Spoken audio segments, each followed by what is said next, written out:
बूढ़े माँ बाप की 10 ज्ञानवर्धक बातें। जी हाँ दोस्तों, जो माँ बाप अपनी बेटी को विदाई के समय ये 10 बातें समझा करके भेजते हैं, उनकी बेटियों का घर कभी नहीं बिगड़ता है, कभी नहीं टूट सकता। उन बेटियों का परिवार कभी बिखर नहीं सकता है जो माँ बाप अपनी बेटियों को ये 10 बातें समझा करके भेजते हैं। जी हाँ दोस्तों, कौन सी 10 बातें हैं, आइए हम बताते हैं आपको।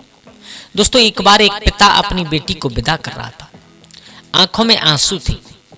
उस बेटी के जो ससुर थे, वो ससुर भी पास में खड़े थे और पिता ने प्रवचन किया, बेटा तुम जा रही हो? बोले हाँ। बेटा जाते जाते मेरी एक बात मत भूलना। क्या?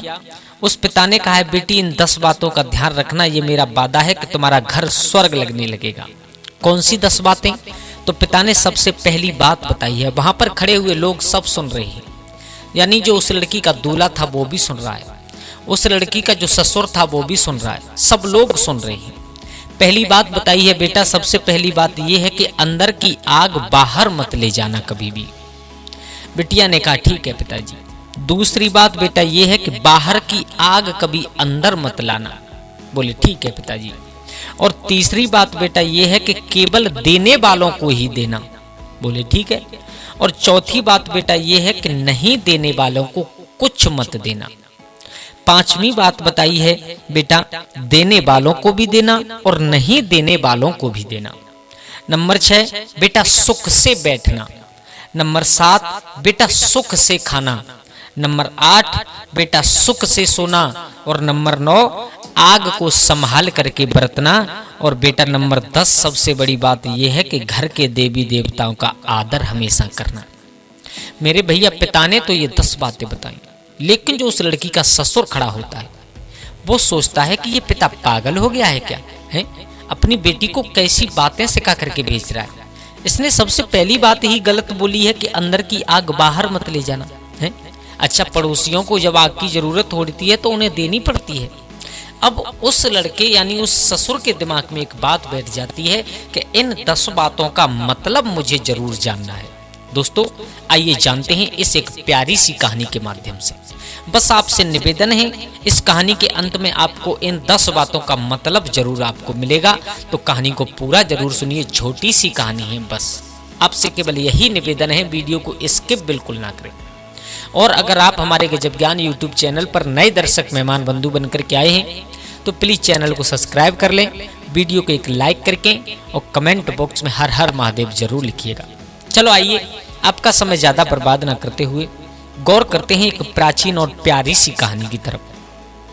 दोस्तों, अंग राज्य में और भारद्य नामक नगर में एक संपन्न परिवार रहता था। परिवार के मुखिया का नाम था धनंजय और वह नगर का एक प्रतिष्ठित सेठ था। उसकी पत्नी सुमना देवी नाम की एक सदाचारी महिला थी। उसकी पत्नी का नाम था सुमना देवी।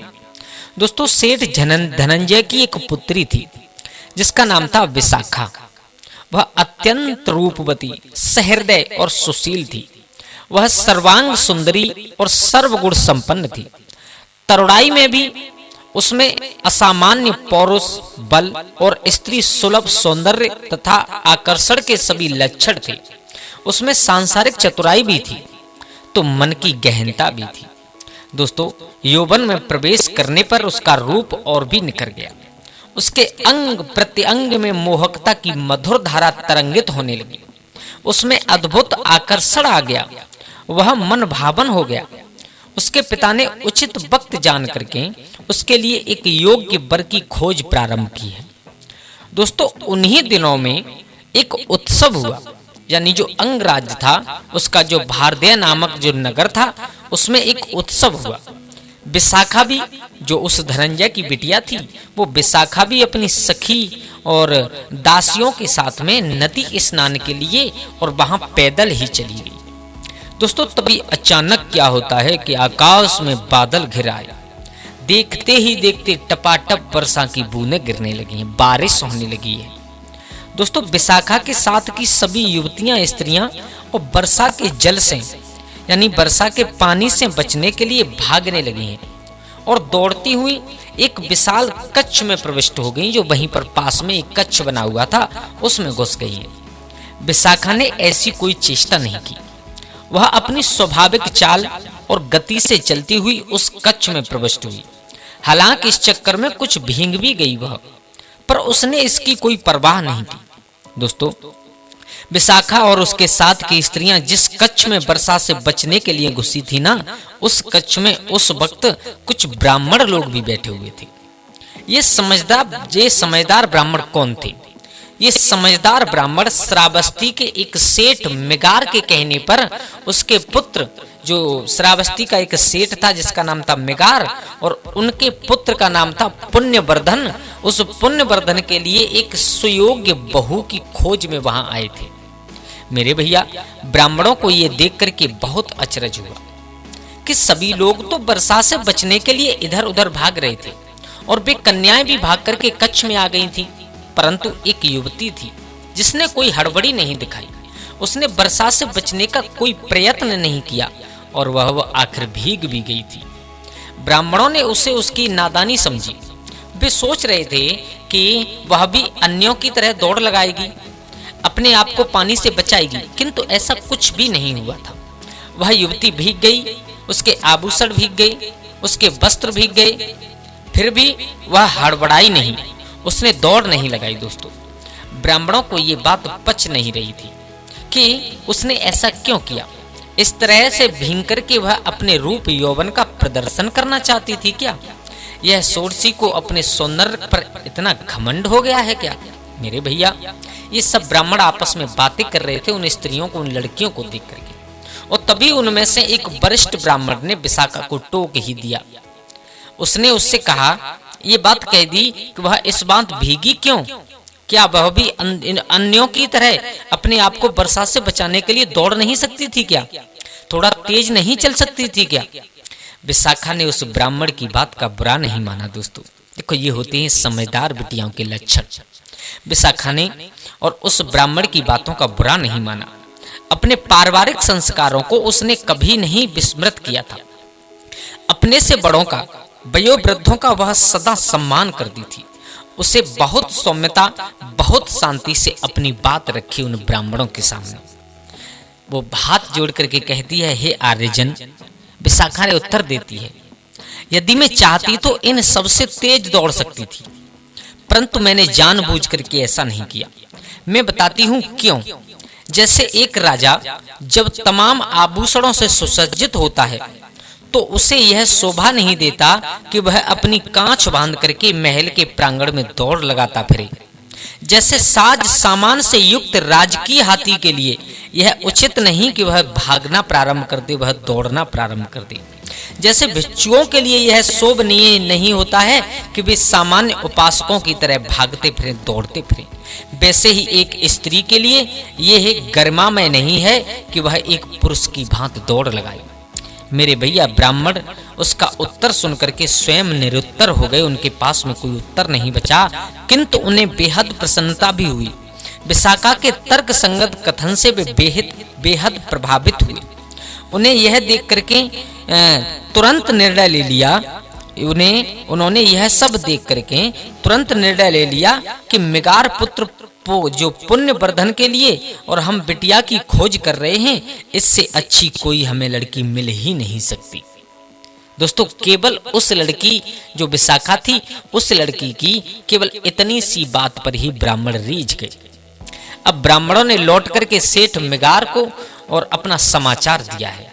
मिगार को यह जानकर अत्यंत प्रसन्नता हुई और तसल्ली हुई कि उसके योग्य पुत्र पुण्यवर्धन के लिए आदर्श जीवन संगिनी मिल गई है।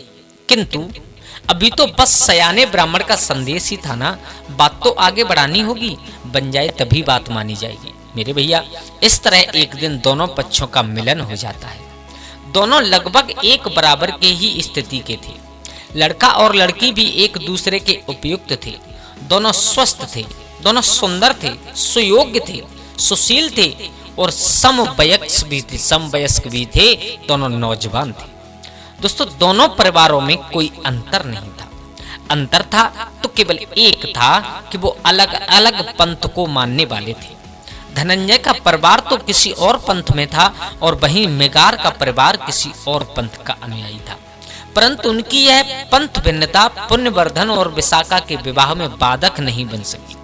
दोस्तों वो दोनों एक भव्य समारोह में पूर्ण संस्कार के साथ पति पत्नी बन गई। वे गृहस्थी के रथ पर सवार हो गई। अपनी पुत्री को विदा करते समय सेठ धनंजय ने उसे पितृवचनों की सौगात भी दी।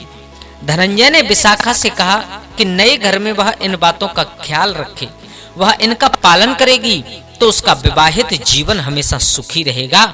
और उसने अपनी पुत्री से कहा, बेटा ये 10 बातें तुम्हें ध्यान में रखनी है। यही अंदर की आग बाहर मत ले जाना, बाहर की आग अंदर मत लाना। केवल देने वालों को ही देना, नहीं देने वालों को कुछ मत देना, और देने वालों को भी देना और नहीं देने वालों को भी देना। सुख से बैठना, सुख से खाना, सुख से सोना, आग को संभाल करके बरतना और घर के देवी देवताओं का आदर करना। ये बात स्वयं धनंजय ने अपनी पुत्री को बताई विदाई के समय। तो दोस्तों विशाखा ने ये 10 बातें अच्छी तरीका से गांठ बांध ली। उसने पिता को वचन दिया कि वह उन निर्देशों का सम्मान करेगी और हमेशा उनका पालन करेगी और उन्हें कभी शिकायत का मौका नहीं देगी। पिता ने आशीर्वाद के साथ में उसे विदा कर दिया है दोस्तों। लेकिन जो उस लड़की का ससुर था, जो मिराग, उसने विचार किया है कि ये कैसा अजीब पागल पिता है, इसने अपनी बेटी को क्या समझा करके भेजा है। अब उस विशाखा से पूरा परिवार प्यार करता है, लेकिन उसके ससुर के दिमाग में एक ही बात बैठी है कि इन सवालों के उत्तर मुझे कैसे मिले। अब विशाखा जाते ही जाते अपने सगे संबंधियों से ऐसा व्यवहार करने लगी है कि सभी ससुराल में रहने वाले सभी कुटुंबी सेवक विशाखा की चहेते बन गए। फिर एक ऐसी ही घटना घटती है। अब ससुर तो इस चक्कर में है कि कोई मौका मिले मुझे। तभी क्या देखता है ससुर, एक दिन आधी रात्रि के समय और विशाखा कुछ सखियों को लेकर के, अपनी दासियों को लेकर के, कुछ दासों को लेकर के और अपने घर के पिछवाड़े पर जाती है और वहां से थोड़ी देर बाद वापस आती है। दोस्तों उस मिराज को और बहाना मिल गया।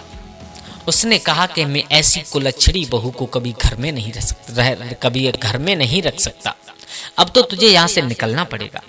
तभी विशाखा कहने लगी, पिताजी कैसी बातें करते हो, हुआ क्या है। तब तक दोस्तों क्या होता है कि वहीं पर एक संत आ जाते हैं, एक महात्मा आते हैं। और महात्मा जिस समय आए थे तो जो उसका ससुर था विशाखा, वो भोजन कर रहा था। उसने महात्मा की तरफ देखा और देखने के बाद में उन महात्मा को अनदेखा कर दिया, बिल्कुल अनदेखा कर दिया। और अनदेखा करने के बाद उन्हें अपने द्वार से भगा दिया। उन्हें ना तो खाने की पूछा, ना भोजन, कुछ नहीं पूछा उसने। तभी ये बात विशाखा को बहुत बुरी लगी। विशाखा ने महात्मा से कहा, स्वामी जी आइएगा, मैं आपका सम्मान करती हूँ। उसने जब महात्मा ने उसके ससुर की तरफ देखा तो विशाखा समझ गई कि ये महात्मा इन पर थोड़ा क्रोधित है। तो विशाखा ने हाथ जोड़ करके कहा, बाबा जी आप नाराज ना हो, ये मेरे ससुर जी हैं और ये बासी भात खा रही है। मेरे भैया, जब विशाखा ने इतनी बात कही कि ये बासी भात खा रहे हैं, अब तो उसका गुस्सा आसमान पर पहुंच गया उस ससुर का। ससुर ने विचार कर लिया उस मिगार ने कि अब मैं इसे इस घर में रहने नहीं दूंगा। उसने कहा कि अब तू इसी वक्त यहाँ से निकल जा।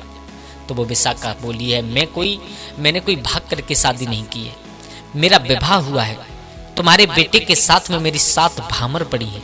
और सुनो, मैं जिस सम्मान के साथ में यहाँ आई थी, अगर मुझे जाना भी पड़े तो मैं उसी सम्मान के साथ जाऊंगी, अन्यथा मैं इस घर से नहीं जाऊंगी। तो वो कहने लगा, तुझे जाना तो जरूर पड़ेगा। बोले मैं ऐसे नहीं जाऊंगी। बोले तुम्हारी 1000 गलती हैं। बोले गलती बताओ ना क्या है। बोले तुम्हें नहीं बताऊंगा, मैं तुम्हारे पिता को बताऊंगा, बुलाओ। उस ससुर को, उस मिगार को तो केवल यही चाहिए था कि उसके ससुर से, यानी उसके पिता से, लड़की के पिता से बात करे कि उन 10 बातों का मतलब क्या है। तो उसने उसके पिता को बुला लिया। पिता को बुला करके कुछ गांव के लोग एकत्रित हुए हैं। घूंघट मार करके एक तरफ विशाखा खड़ी है, वहीं चारपाई पर दोनों समधी बैठे हुए हैं, तो और कुछ गांव के लोग बैठे हैं। तो दोस्तों सबसे पहले जो लड़की के पिता थे धनंजय, उन्होंने कहा है उस मिगार से, कहो तुम्हें परेशानी क्या है। तो उसने कहा कि मैं तुम्हारी बेटी के लक्षणों से और बिल्कुल भी खुश नहीं हूँ।